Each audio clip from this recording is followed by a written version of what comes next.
بسم اللہ الرحمن الرحیم۔ السلام علیکم عزیز طلبہ، آج ہم پاکستان کے قیام کی ضرورت اور ان محرکات کے بارے میں پڑھیں گے جو کہ پاکستان کو وجود میں لانے کا باعث بنے۔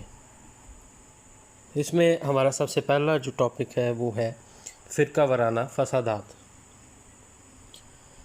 مسلمان ہندوؤں کے غلبے سے آزاد ہونا چاہتے تھے۔ ہندو جماعتیں رام راج کا مطالبہ کر رہی تھیں۔ وہ اسلام کو بھی دوسرے مذاہب کی طرح اپنے اندر جذب کرنے کی کوششیں کر رہے تھے۔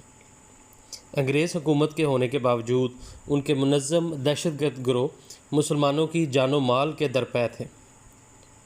یہ صاف نظر آ رہا تھا کہ انگریزوں کے چلے جانے کے بعد ہندو اپنی اکثریت کی بنیاد پر حکومت بنا لیں گے اور مسلمانوں کی زندگی اجیرن کر دیں گے۔ لہٰذا مسلمانوں نے اپنی جان و مال کے تحفظ اور مذہبی آزادی کے لیے علیحدہ وطن کا مطالبہ ضروری سمجھا۔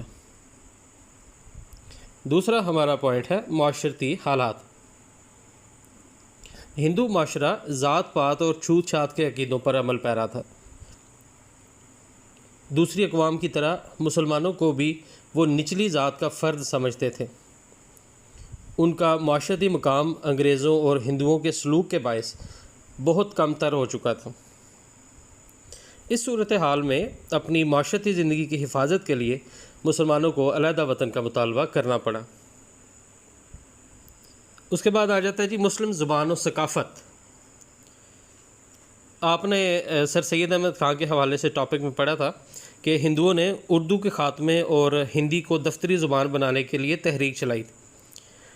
اس پر اگر عمل درآمد ہو جاتا تو اکثر مسلمان جو ہندی جانتے ہی نہ تھے وہ بے روزگار ہو جاتے، اور جو پڑھا لکھا طبقہ تھا وہ بھی ایک قسم کا ان پڑھ گنا جاتا، کیونکہ وہ بھی ہندی زبان سے ناشنا تھے۔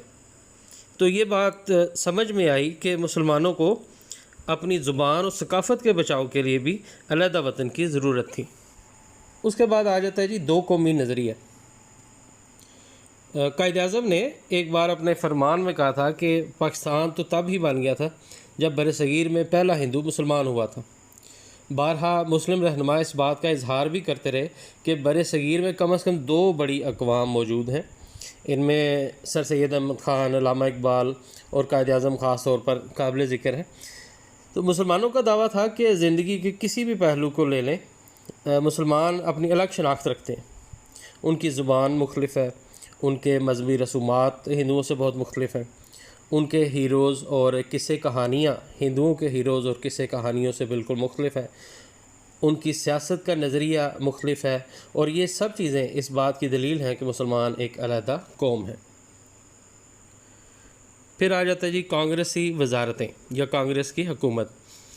گورنمنٹ آف انڈیا ایکٹ 1935 کے تحت 1936-37 میں 11 صوبوں میں الیکشنز کا انعقاد کیا گیا، جن میں مدراس، بہار، اڑیسہ، بمبئی، آسام، بنگال، پنجاب اور سندھ وغیرہ شامل تھے۔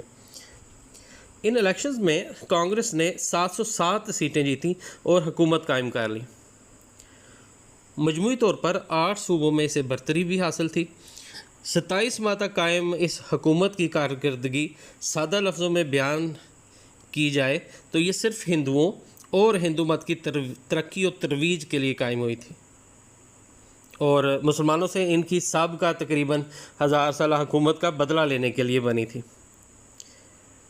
ایسے تعلیمی نصاب متعارف کروائے گئے جو سراسر اسلامی تعلیمات کے خلاف تھے۔ ان میں وردہ اسکیم اور ودیا مندر اسکیم وغیرہ شامل تھیں، جن کا بنیادی مقصد یہ تھا کہ مسلمانوں کو دو قومی نظریے سے دور کرنا اور ہندو ثقافت کو فروغ دینا۔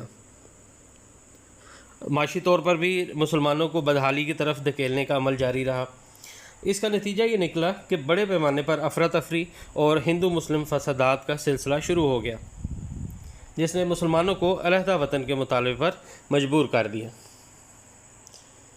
اور ہمارا آخری پوائنٹ ہے اسلامی نظام کا قیام۔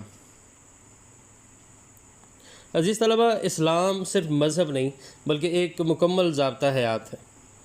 زندگی کے ہر پہلو پر اس میں ہمیں رہنمائی مل جاتی ہے۔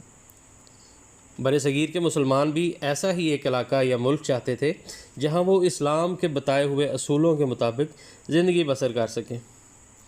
اسلام کے نظام کو عملی طور پر آزما سکیں۔